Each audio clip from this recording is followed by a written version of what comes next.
Hello students, आप सबका welcome है हमारे चैनल एवियन नॉलेज में। जैसा कि आपको पता है, मैं एक एक्टर हूं और फिल्म मेकर भी, लेकिन मुझे पढ़ाना बहुत ही ज़्यादा पसंद है। इसीलिए मैं भी और टीचर्स के साथ आपके लिए लेके आया हूं एक शानदार मैथमेटिक्स का टॉपिक। जी हाँ दोस्तों, टॉपिक का नाम है सर्कल और area of circle. Students, you all know about geometry. Geometry mathematics की ही ब्रांच है। और भी बहुत सारी ब्रांचेस मैथमेटिक्स में होती हैं, अलजेब्रा है, स्टैट्स है, ज्योमेट्री भी उनमें से एक ब्रांच है। और ज्योमेट्री के भी अगर हम बोलें तो दो पार्ट हैं, प्लेन ज्योमेट्री और सॉलिड ज्योमेट्री। आज हम जिस शेप की बात करने जा रहे हैं, जैसा कि आपको टॉपिक के बारे में पता है, सर्कल की हम बात कर रहे हैं, सर्कल के एरिया की हम बात कर रहे हैं। तो सर्कल की अब अगर हम बात करेंगे, सर्कल आपका आता है प्लेन ज्योमेट्री में। प्लेन ज्योमेट्री में आपकी कौन कौन सी और शेप्स आती हैं? स्क्वायर, रेक्टेंगल, ट्राइंगल और रोम्बस। आज हम सिर्फ बात करेंगे सर्कल की, सर्कल की और सर्कल के एरिया की। तो आइए देखते हैं। सर्कल तब तक पूरा नहीं होता जब तक सर्कल के सेंटर पॉइंट नहीं हो, और सेंटर पॉइंट डिनोट किया जाएगा हमेशा ओ से। सभी स्टूडेंट ये ध्यान रखें कि हमेशा सर्कल का जो मेन सेंटर पॉइंट है वो हमेशा किससे डिनोट होगा? ओ से। उसके बाद सर्कल में जो मेन थिंग है वो देखेंगे कि एक सेंटर पॉइंट होता है, और सेंटर पॉइंट से जब इसके बॉर्डर पर कोई लाइन टकराएगी, वो लाइन हमेशा रेडियस कहलाएगी। अगर आपसे ये क्वेश्चन पूछा जाए कि एक सर्कल में कितनी रेडियसेस हो सकती हैं, तो आप एक सर्कल में कितनी भी रेडियस डाल सकते हैं, यानी इसका आंसर है अनंत, इन्फिनाइट, गिनी नहीं जा सकती। नेक्स्ट, इसी रेडियस को यदि डबल कर दिया जाए, आगे तक पहुंचा दिया जाए, तो ये बदल जाती है डायमीटर में, जिसको हम डिनोट करते हैं डी से। रेडियस को हम किससे डिनोट करते हैं? आर से। रेडियस आर से और डायमीटर डी से। सरकमफ्रेंस को हम डिनोट करते हैं, जो पूरा घूम के हम आ जाते हैं सर्कल, सरकमफ्रेंस को भी हम सी से डिनोट करते हैं। तो आइए सरकमफ्रेंस के बारे में हम जानें। सरकमफ्रेंस, अगर आपसे कोई बोले कि सरकमफ्रेंस कितनी है सर्कल की, आपको निकालना है, तो सरकमफ्रेंस का सिंपल सा फॉर्मूला है 2 पाई आर। 2 के बारे में आप सब जानते ही हैं। पाई मीन्स, पाई का जो वैल्यू है 22/7 है, आपको जो नीचे की क्लासेस है उसमें पढ़ा दिया जाता है। आर का मीन्स मैंने आपको बताया है, आर मीन्स रेडियस। रेडियस का डबल है डायमीटर। कभी कभी आपको क्वेश्चन में डायमीटर दिया जाएगा और आपसे बोला जाएगा सरकमफ्रेंस निकालिए। आप डायमीटर को यदि आधा कर देंगे, 2 से डिवाइड कर देंगे, तो ऑटोमेटिक आपको रेडियस मिल जाएगी। अगर आपके पास क्वेश्चन आ जाए कि रेडियस आपको 14 सेंटीमीटर दी गई है और आपसे पूछे कि सरकमफ्रेंस निकालिए, तो सरकमफ्रेंस निकालने का फॉर्मूला आपको बता दिया है, is equal to 2 pi r. आपको कुछ भी नहीं करना, सरकमफ्रेंस आपके सामने है, 2 के नीचे आप 2 लिखिए। जब कोई भी साइन बीच में नहीं होता, मल्टीप्लाई का साइन है। इसके अलावा आपको बताया था कि पाई का जो वैल्यू है वो 22/7 है। इसके अलावा इनटू का साइन, और रेडियस आपको बता दी गई है 14, तो रेडियस आपको हो गई 14 सेंटीमीटर। आप यूनिट लिखना ना भूलें। इसके बाद कैलकुलेशन कीजिए। आपको पता है कि जो नीचे डिजिट्स होती हैं वो ऊपर वाली से कट जाती हैं। 7 1 7, 7 2 14। आपके पास ऊपर जो डिजिट्स रह गई हैं उनको आप इंटू कर लीजिए। 2 को जब हम 22 से इंटू करेंगे तो 44 होगा, और 44 को जब हम 2 से इंटू करेंगे तो 88 आएगा। तो सरकमफ्रेंस आपकी आ गई है 88। साथ में यूनिट लगा दीजिए, ये आपका हो गया आंसर। तो स्टूडेंट्स, ये बहुत इजी है। आपको कभी कभी रेडियस 14 की जगह 28 दे दी जाएगी, 2.8 दे दी जाएगी। घबराने की जरूरत है नहीं। अगर आपका कैलकुलेशन अच्छा है तो नो डाउट आप बहुत अच्छा सवाल को कर सकते हैं। अब आता है आपका एरिया ऑफ सर्कल। एरिया भी बहुत इजी है यदि आपको फॉर्मूला याद है। फॉर्मूला है pi r square. Easy formula है, फॉर्मूला है पाई आर स्क्वायर। यदि आपको बोला जाए कि एरिया ऑफ सर्कल निकालिए, तो एरिया ऑफ सर्कल निकालने के लिए आपको लिखना है पाई आर स्क्वायर। बहुत इजी है, एरिया की जगह एरिया। मान लीजिए रेडियस आपको 14 दे रखी है पहले की तरह 14 सेमी। सिर्फ आप पाई का वैल्यू पुट कीजिए नीचे, उसके बाद जब कोई साइन नहीं है बीच में तो यहाँ आपके इनटू का साइन है। आर की जगह पर आपको रेडियस लिखनी है, साथ में सेमी यूनिट लिखना ना भूलें। ब्रैकेट में कर दीजिए, ब्रैकेट में इसलिए क्योंकि इसके ऊपर आपके पावर लगी हुई है 2 की, स्क्वायर है। सबसे पहला काम मैथ्स में होता है अपने ब्रैकेट को ओपन करना। तो ब्रैकेट को ओपन कैसे करेंगे? 22 अपॉन 7 इंटू की जगह इंटू 14 को आपको 2 टाइम्स खोलना है, सेमी भी साथ में खुलेगा। इसके बाद वही काम ऊपर से नीचे कट कीजिए, 7 1 7, 7 2 14। अब आप देखिए नीचे कुछ भी चीज़ नहीं रह गई है, कोई डिजिट नहीं रह गया है। जो डिजिट आपका ऊपर रह गया है 22 और 2, आप इसको इंटू कीजिए, कैलकुलेट कीजिए। a is equal to 44 cm का सेमी इंटू 14 सेमी। अब आप 14 को जब 44 से इंटू करेंगे तो इजी हो जाएगा। 4 को 14 से कर लीजिए 16 5। जब आप दूसरे 4 को 14 से करेंगे वही आएगा 6 और 5। 616 आपके पास वैल्यू आई है। एक चीज और आप हमेशा ध्यान रखें, यूनिट लगाना ना भूलें। सेमी का जब इंटू सेमी से होता है तो ये हो जाता है सेमी स्क्वायर। तो आपके सामने स्टूडेंट्स आ चुका है एरिया का रिजल्ट। बहुत इजी है, एरिया निकालना बहुत इजी है, सरकमफ्रेंस निकालना बहुत इजी है। सरकमफ्रेंस 2 पाई आर फॉर्मूला है और area of circle pi r square. कभी कभी आपसे ये पूछा जाएगा कि आप एरिया ऑफ सेक्टर निकालिए। पहले आपको पता होना चाहिए एरिया ऑफ सेक्टर है क्या। तो स्टूडेंट्स एरिया ऑफ सेक्टर आप उससे समझ जाएंगे, आपने कभी केक कट किया होगा तो केक से आप समझ जाएंगे।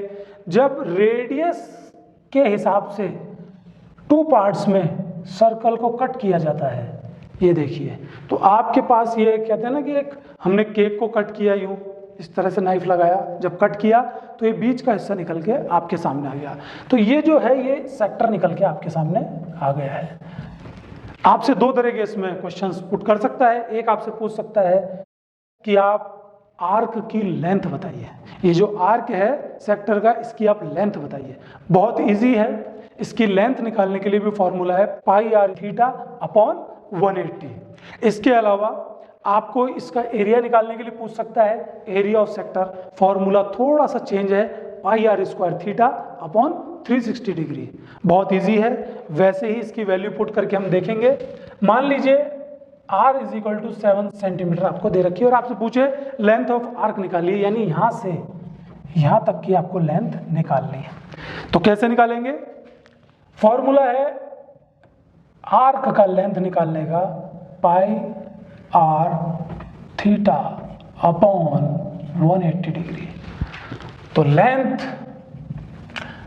पाई का वैल्यू आपको पता ही है 22 अपॉन 7, नीचे आपको 180 मिल ही रहा है डिग्री, इनटू जब कोई साइन नहीं होता तो इनटू का होता है, और आर आपको दे ही रखी है 7 सेमी इनटू।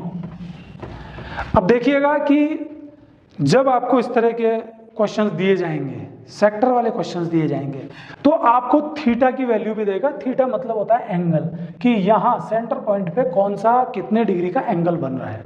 एक बार हम अपने अनुसार इसमें एंगल मान लेते हैं 60 डिग्री, बट आपका जो क्वेश्चंस होगा बुक में उसमें आपको एंगल भी दिया हुआ होगा।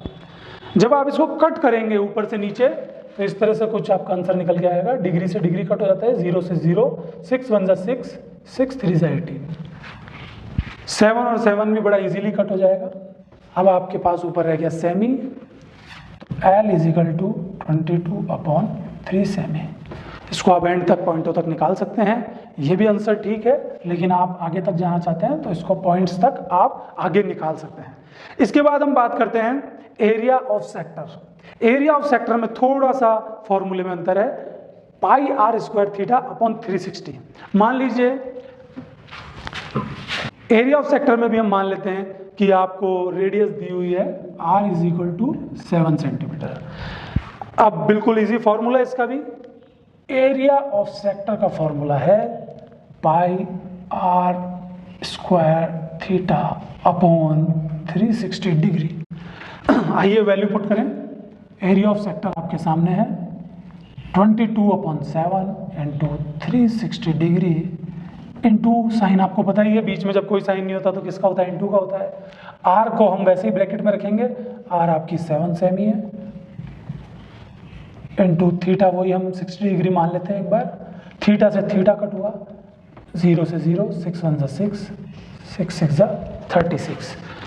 अगला जो वर्क है यही हमने थोड़ा सा कट कर लिया है क्वेश्चन को। अगला जो है पॉइंट, उसमें आपको ब्रैकेट को ओपन करना है, 22 इंटू 7 सेमी इंटू 7 सेमी। नीचे आपके पास 7 और 6 है। देखिए 7 आपका यहाँ से कट हो जाएगा। अब आपके पास जो वैल्यू रह गई है 22 को 7 से इंटू करना है, आपके पास आता है 154। सेमी इंटू सेमी, यूनिट को आप कभी भी ना भूलें, यूनिट को निकालना। तो सेमी इंटू सेमी हो गया आपके सेमी स्क्वायर, अपॉन में है आपके पास 6। आप इसको एंड तक भी काट सकते हैं, यहाँ पे भी आपका आंसर क्लियर है। एंड तक काटें, पॉइंट्स तक लिखिए, एग्जाम जब हो आपके तो एंड तक आप काट के लिखिए। उसके बाद हम देखते हैं एरिया ऑफ सेगमेंट। मैंने आपको यहाँ बताया था कि ये जो सर्कल है इसको 2 पार्ट्स में कट कर देते हैं, लेकिन रेडियस के हिसाब से, रेडियस के द्वारा। ये 2 रेडियसेस हैं, एक पार्ट हो गया ये बड़ा वाला और एक पार्ट हो गया ये छोटा वाला। उन्हीं को हम सेक्टर कहते हैं। लेकिन हमारा सर्कल कट हो 2 पार्ट में कॉर्ड के द्वारा, कॉर्ड से कट हो, तो वहां पर हम एरिया ऑफ सेगमेंट कहते हैं। लेकिन हमारा सर्कल अगर 2 पार्ट्स में कट हो कॉर्ड के द्वारा तो हम उसको कहते हैं एरिया ऑफ सेगमेंट। और इसमें हमारा जो सर्कल है वो 2 डिफरेंट पार्ट में कट होता है।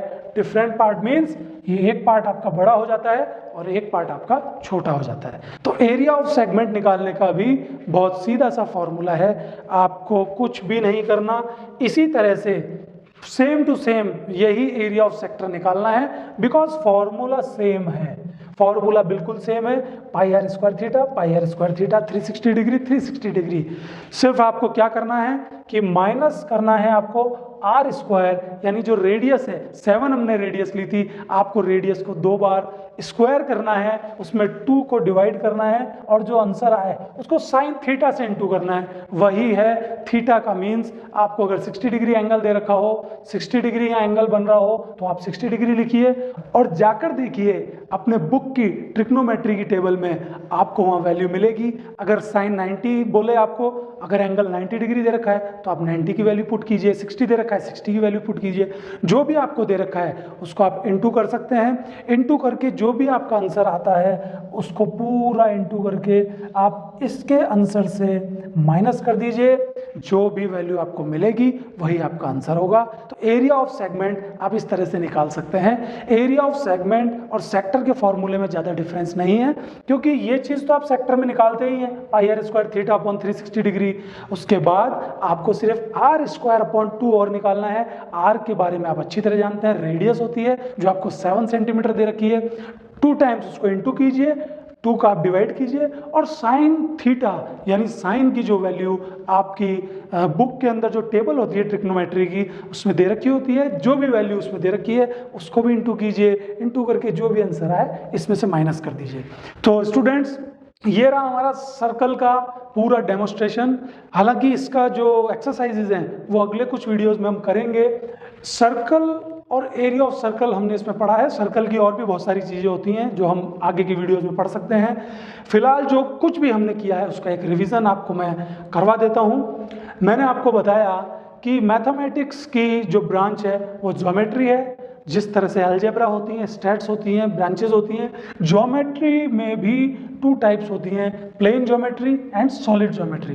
प्लेन ज्योमेट्री के ही ये सारे आपके शेप्स हैं। सॉलिड ज्योमेट्री भी मैं आपको पढ़ाऊंगा आगे के वीडियोस में, बहुत अच्छा इंटरेस्टिंग टॉपिक है। लेकिन ये जो शेप्स हैं बहुत अच्छे हैं, शेप्स के बारे में हम बात करेंगे। बचपन से हम पढ़ते आए हैं स्क्वायर, रेक्टेंगल, ट्रायंगल, रोम्बस के बारे में, लेकिन सर्कल का हमारा ये टॉपिक था तो हमने सर्कल को उठाया। सर्कल का आपको सही से बता दिया है कि एक ऐसी शेप जो पूरी बाउंड है, जिसकी बाउंड्री है, और ये बाउंड्री ही हम कैसे भी घूम के जब पूरा यहाँ पे आ जाएं, चाहे हम पैदल हों, चाहे हम साइकिल से हों, मोटरसाइकिल से हों, हम जब पूरा घूम के आ जाएंगे तो ये एक सर्कल की सरकमफ्रेंस कहलाएगी। सर्कल हमेशा एक सेंटर पॉइंट लिए हुए होता है। सेंट्रल पॉइंट नहीं है तो सर्कल नहीं है। सेंटर पॉइंट से जो सरकमफ्रेंस की दीवार पे जो लाइन टकराए, आप समझ लीजिए वो रेडियस कहलाएगी। डिनोट करेंगे आर से, और उस रेडियस को ही डबल कर दिया जाए, सेंटर से गुजारते हुए निकाल दिया जाए आर पार और डबल कर दिया जाए, उसी लाइन को हम डायमीटर कहेंगे। डायमीटर भी सर्कल को 2 पार्ट्स में कट करता है, लेकिन ये 2 पार्ट्स हमेशा इक्वल होते हैं। लेकिन कॉर्ड भी सर्कल को 2 पार्ट में काटती है, लेकिन ये पार्ट इक्वल नहीं होते, एक बड़ा एक छोटा। तो हम आगे लेते हैं। आगे हम देखेंगे तो सर्कल के एरिया की जो मैंने बात की थी, सर्कल के सरकमफ्रेंस की जो मैंने बात की थी, सरकमफ्रेंस निकालने का भी बिल्कुल इजी फॉर्मूला है 2 pi r. 2 pi r 2 pi r आप 2-3 बार बोलेंगे तो आपको याद हो जाएगा। एरिया ऑफ सर्कल की बात हमने की थी pi r square, pi r square, pi r square. Pi का मैंने आपको वैल्यू बता दिया था। किसी किसी प्लेस पे हमको 3.14 यूज करने को बुक वाले बोलते हैं, क्वेश्चन वाले बोलते हैं, वहाँ आप 3.14 यूज कीजिए, लेकिन जनरली 22/7 इसका वैल्यू होता है। 22/7 जहाँ जहाँ आपको पाई मिले वहाँ आप रख दीजिए, आपका क्वेश्चन बिल्कुल क्लियर हो जाएगा, सॉल्व हो जाएगा। जब हमने सरकमफ्रेंस निकालने की कोशिश की तो हमने फॉर्मूला लगाया 2 पाई आर। एरिया निकालने की कोशिश की तो हमने फॉर्मूला लगाया पाई आर स्क्वायर। इसी तरह से जब मैंने सर्कल के सेक्टर की बात की, लोग कंफ्यूज हो जाते हैं सेक्टर और सेगमेंट। सेक्टर रेडियस से कट होके बनता है, जैसे केक है या हम रोटी को बीच में से काट देते हैं, इस तरह से हम एक कॉर निकाल के बाहर ले आते हैं, तो ये रेडियस से कट होके बनता है। एक बड़ा सेक्टर हो जाता है, एक छोटा सेक्टर। बड़े का भी आप निकाल सकते हैं पूरे सर्कल में से, अगर आप छोटे का माइनर का अगर माइनस कर लेंगे तो बड़ा भी मिल जाएगा आपको। आगे हम चलते हैं। सेक्टर का फॉर्मूला मैंने आपको बोल ही दिया है। सेक्टर का फॉर्मूला है pi r square theta upon 360 degree. Pi means 22/7, r means आपको पता ही है, आप डबल बार आप इसको खोल लेंगे ब्रैकेट करके, 360 से आप इसको डिवाइड करेंगे डिग्री से, साथ के साथ ये थीटा है। आपको यहाँ पर एंगल का थीटा जरूर दिया होगा बुक में, 60 डिग्री भी हो सकता है, 45, 90 जो भी हो आप इसमें पुट कर दीजिए। उसके बाद हम आएंगे एरिया ऑफ सेगमेंट। सेगमेंट की हम बात करेंगे। जैसा मैंने कहा कि डायमीटर सर्कल को 2 पार्ट्स में जरूर काटता है, लेकिन ये इक्वल पार्ट्स होते हैं, ये पार्ट्स इक्वल नहीं होते। एक मेजर है, एक माइनर है। आपको कॉर्ड जो काटती है इक्वल पार्ट से नहीं काटती है, लेकिन आपका एरिया ऑफ सेगमेंट वही कहलाता है। तो एरिया ऑफ सेगमेंट निकालने की बात करें सर्कल का, तो आपको फॉर्मूला सेम टू सेम है सेक्टर जैसा, pi r square theta upon 360 degree. But आपको माइनस क्या करना है, आर स्क्वायर अपॉन 2। घबराने की जरूरत है नहीं, आर स्क्वायर कोई बहुत बड़ी चीज है क्या? R means radius. अगर 7 सेंटीमीटर है 2 बार इंटू कीजिए और 2 का डिवाइडेशन दीजिए। साइन थीटा आप टेबल्स देखते हैं ट्रिग्नोमेट्री के, जो आपके चैप्टर्स हैं शुरू में आपको टेबल सिखाई जाती हैं, वो भी मैं आपको यहाँ सिखाऊंगा बनाना। तो जो ट्रिग्नोमेट्री की टेबल है वो भी आपको मिल जाएगी, उसमें आप साइन और थीटा मीन्स एंगल, आप उसका वैल्यू देख लीजिए, आप उसको पुट कीजिए, इंटू करके नीचे से कट कीजिए, जो भी वैल्यू आपके सामने आती है उसको आप इससे माइनस कर दीजिए, आपके पास आंसर आ जाएगा। तो स्टूडेंट्स ये था हमारा वीडियो एरिया ऑफ सर्कल का। इसके बाद हम कुछ एक्सरसाइजेस भी कर सकते हैं, अभी मैंने आपको सिर्फ इनके बारे में बताया है। अगर आपको हमारे वीडियोस अच्छे लगते हो या कोई प्रॉब्लम आपके सामने आती हो तो आप ज़रूर कमेंट बॉक्स में लिखिए, हमारे चैनल को सब्सक्राइब कीजिए। मैं फिर मिलता हूँ एक और शानदार टॉपिक और वीडियो के साथ, तब तक के लिए थैंक्स।